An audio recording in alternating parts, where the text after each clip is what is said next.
বউ দেখতে সুন্দর, হিংসা হলো স্বামীর, তাই নাক কামড়ে ছিঁড়ে নিলেন স্ত্রীর। মুখটা দেখতে সুন্দর, নাকটাও খুব ভালো লাগে, তাই ঘুমন্ত অবস্থায় স্ত্রীর নাক কামড়ে খেয়ে নিল স্বামী। এমন ঘটনা ঘটল নদিয়ার শান্তিপুর থানার অন্তর্গত 11 নং ওয়ার্ডের বেরপাড়া এলাকায়। বেরপাড়া এলাকার বাসিন্দা বাপন শেখের সঙ্গে গত 9 বছর আগে প্রেম করে বিয়ে হয় মধু খাতুনের। তাদের একটি 8 বছরের কন্যা সন্তানও রয়েছে। 9 বছর ধরে সংসার ভালোই চলছিল তাদের, কিন্তু স্বামী মাঝে মধ্যেই বলতো তার স্ত্রীর মুখটা খুব সুন্দর, বিশেষ করে নাকটা খুব ভালো লাগে। গত বৃহস্পতিবার রাতে যখন ঘুমোচ্ছিল, ঠিক রাত 3টে নাগাদ হঠাৎই আচমকা তার নাকে কামড় দেয় তার স্বামী বাপন শেখ। কামড় দিয়ে নাক খেয়ে নেই স্বামী। আচমকাই জ্বালা যন্ত্রণায় ঘুম ভেঙে যায় স্ত্রী মধু খাতুনের।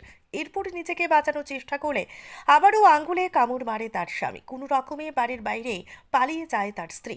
তার স্ত্রী মধু খাতুনের দাবি, তার স্বামী মাঝে মধ্যেই মদ্যপান করতো এবং এরপর বলতো, তোর মুখটা এত সুন্দর কেন, নাকটা আরো সুন্দর, তাই আমি নাকটা কামড়ে খেয়ে নেব। সেই কারণেই আচমকাই রাতে ঘটনা ঘটায় তার স্বামী।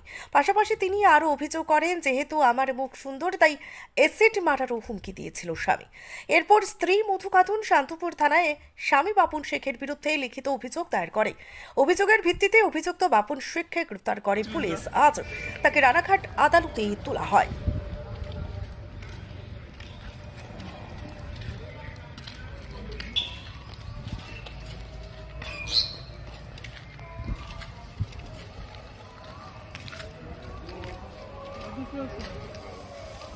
এইদিকে আমার কাছে কাছে থাকে।